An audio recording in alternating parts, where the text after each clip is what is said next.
In this video, I will make a Oldham coupling in AutoCAD 3D, and this coupling is generally used for connecting two non-collinear shafts. So if two shafts are not collinear, but if they are parallel to each other, then this coupling is generally used. So moving on to the 3D drawing, I'll start with a simple circle. So go to the draw panel and select the circle tool.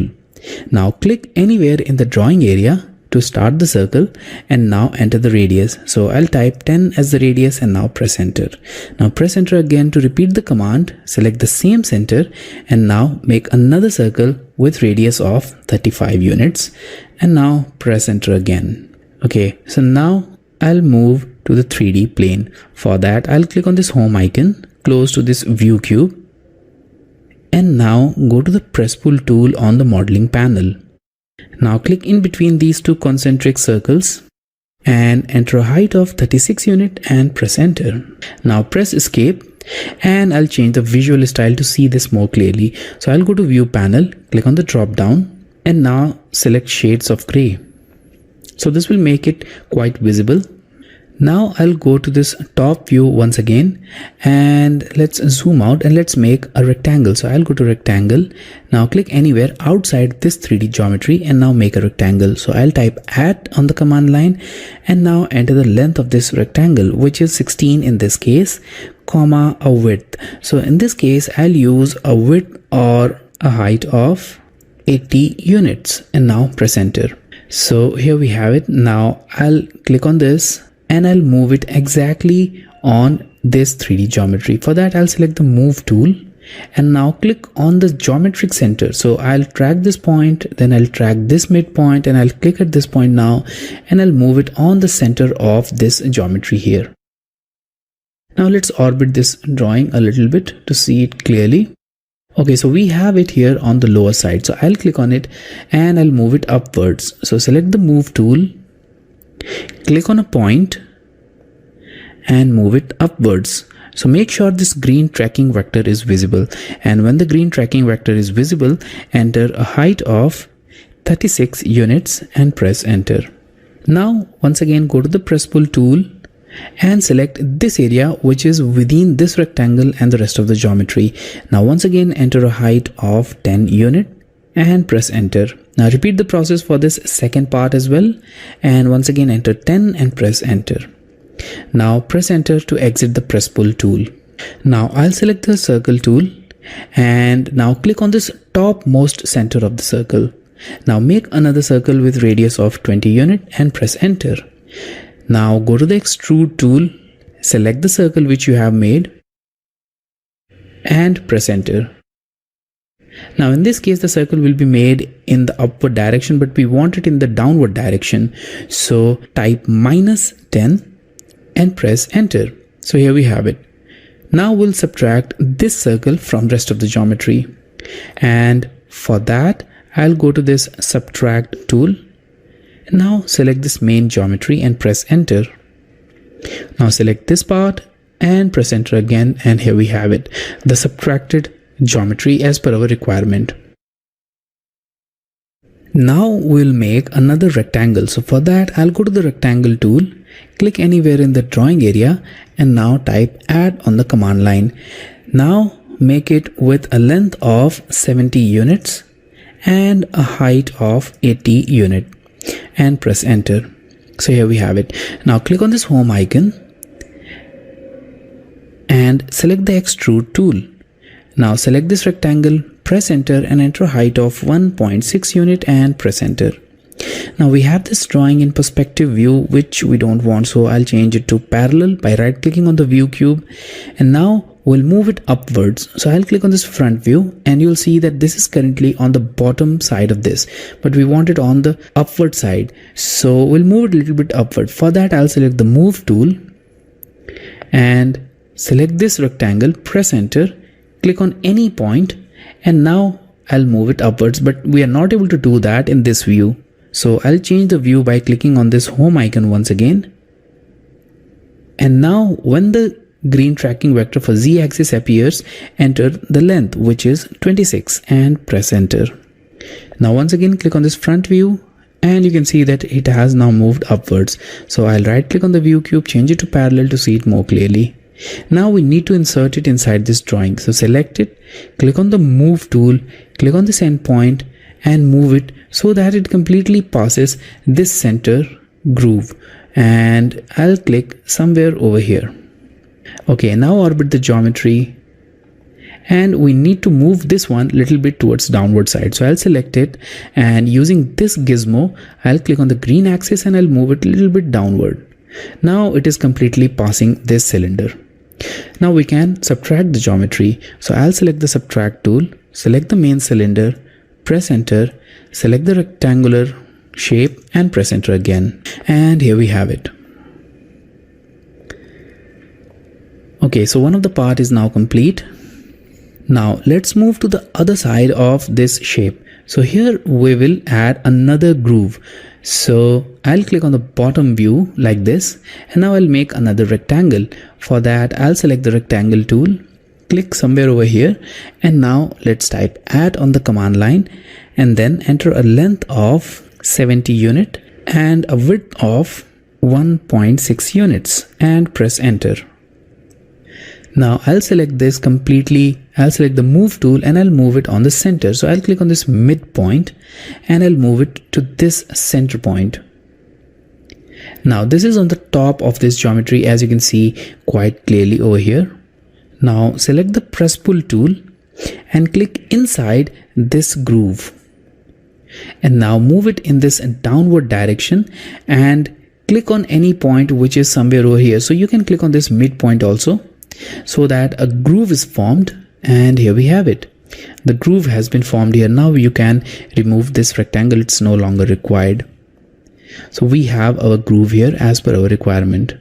Now we need to add here the groove for our bolt. So I'll click on this back view, and here we need the bolt groove. So I'll click on this circle tool, but before that we need to change the UCS. As you can see that we are in XZ plane on which we cannot make the drawing. So I'll click on this coordinates panel and I'll click on this fly out, select the view, and you'll see that the coordinate will change to XY. Now click on circle, click somewhere over here, and let's make a circle with radius of 4 unit and press enter. So now a circle is not visible because it's made on another plane which is parallel to this one. So I'll orbit this drawing, and here we have it. So we need to move it. So just orbit the drawing a little bit. Now select the circle and using this green grip, move it close to this geometry. Okay. Now we will go to this extrude tool, select the circle, press enter, and now make a cylinder that completely passes this geometry. Now once again select the subtract tool, select the main geometry, press enter, select the cylinder, press enter again, and we have the required groove here. So now we need to make another pair of this unit, but before that we'll add final details to this. So the first detail that we need to add is chamfer on this side. So for that I'll just remove this circle. This is no longer required. Now go to the solid, and from here solid editing panel, select the chamfer tool. Now click on distance and enter distance of 2 unit. Press enter and enter 2 unit and press enter again. Now click on this corner and press enter. Okay, so here we have it. Now we'll add fillets on the remaining sides. For that, I'll once again click on this fly out, select the fillet edge, click on radius and enter a radius of 0.6 unit. Now click on this edge and similarly keep on clicking on the remaining edges of this 3D geometry. So now the fillets are added on almost all of these edges. We will now make a mirror image of this. So I'll go to Home tab and I'll select this 3D mirror tool. Now select the object, press enter, and now we'll select the plane. In this case, we can see that XZ plane is parallel to this geometry. So I'll select this XZ or ZX plane. Now simply click at a point. So I'll click on any of these points. I'll go to this, I'll take reference of that point, but I'll not click, and I'll click somewhere over here. Now press enter. So in this way, we can make a mirror image of this original object like this. Now we only need to make the central mating part of this coupling. So for that, once again, I'll go to this bottom view, and which is currently set to front. I'll click on this world UCS icon so that it gets converted to the bottom view, and now make another circle. So click at a point and make a circle with radius of 35 units. Now go to this rectangle tool and make another rectangle somewhere outside this geometry and make it with a length of 80 units. So for that, I'll type at 80 and a width of 16 unit and press enter. So here we have it, the rectangle has been made. Now we'll use this rectangle in a moment, so I'll just place it somewhere over here. Now let's orbit the drawing and let's convert it into 3D. So I'll go to extrude tool, select this circle, press enter and enter a height of 6 unit and press enter. Now let's move this rectangle on this geometry. For that, I'll select the move tool and I'll click exactly at the center of this rectangle. So I'll track this midpoint, but I'll not click. Then I'll track this midpoint and I'll click at this intersection point. Now move it to the center of this. So click on any of these centers. So here we have it. Now we'll make an offset of this. So for that, I'll select the offset tool and enter an offset distance of 6 unit and press enter. Now click on this rectangle and click outside. Here we have the offset. Now we need to rotate this one. So I'll select both of them. I'll select this rotate command, click on the center of this cylinder, and now click on this copy option from the command line. We need to make a copy and enter 90 as the rotation angle, and here we have it. Now let's move it on the second plane. So I'll select both of these rectangles, select the move tool, click on this vertex, move it downwards and enter a distance of 6 unit and press enter. So now they are on completely different planes. Okay, so let's add the remaining values or the remaining 3D geometries. For that, I'll go to this press pull tool. Now zoom into this area and click in between these two parallel lines and enter a height of 10 unit and press enter. Repeat the process for this side and enter the same height of 10 unit and press enter. Now orbit this drawing completely to the second side, and here also repeat the process. So I'll go to the press pull tool, click in between these 2 points, enter a height of 10, click in between these 2 points and enter a height of 10 and press enter. Now we have this geometry almost complete. We only need to remove some of these 2D objects which are not required. So I'll select both of them and I'll simply right click. I'll select this select similar option that will select all of these polylines and also some polylines which are present here, and now select erase. Okay, we also need to rotate this one. So I'll select this object and I'll rotate it to 90 degrees. So select it and click on this rotate gizmo.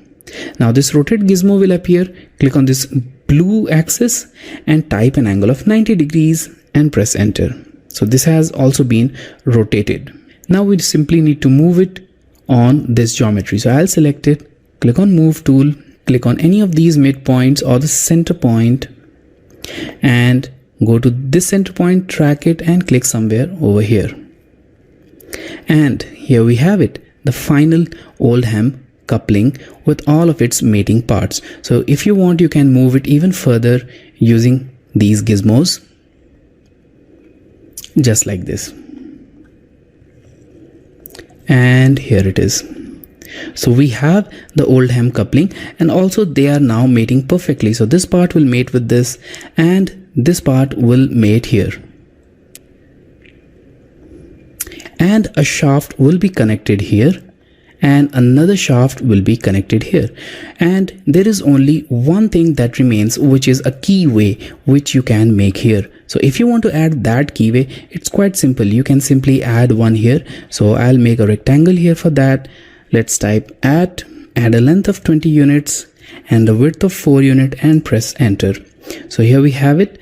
Now let's select it, select the move tool, click on this midpoint and move it on any of these center points.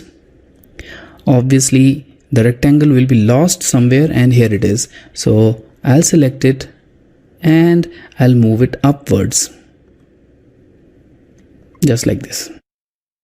Now I'll select extrude tool, I'll click on rectangle and I'll extrude it to certain height. In this case I am approximating its height, so I'll click somewhere close to this point and I'll turn off this object snap, and here it is. Now we just need to subtract it, and before subtracting I'll make a copy of this. So I'll select this object, I'll make a copy of this and I'll move it on another side of this geometry. So I'll move it somewhere over here,